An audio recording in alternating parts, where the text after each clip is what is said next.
واعلموا عافاني الله وإياكم أن عقوبة التعدي على الأعراض سفكا وحشا وعقرا ونهشا أمر ترتعد له الفرائص وترتاع له القلائص. عن أنس بن مالك رضي الله عنه أن النبي صلى الله عليه وسلم قال: لما عرج بي مررت بقوم لهم أظفار من نحاس يخمشون وجوههم وصدورهم، فقلت: من هؤلاء يا جبريل؟ قال: هؤلاء الذين يأكلون لحوم الناس ويقعون في أعراضهم. هؤلاء الذين يأكلون لحوم الناس ويقعون في أعراضهم. أخرجه أبو داود في سننه.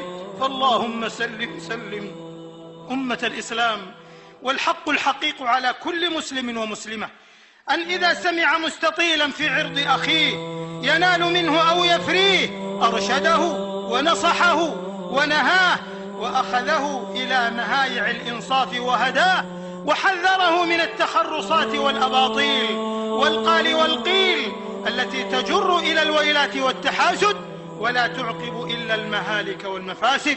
يقول عليه الصلاة والسلام: من ذب عن عرض أخيه كان له حجابا من النار. أخرجه ابن أبي شيبة في مصنفه. وفي رواية: ذب الله عن وجهه النار يوم القيامة.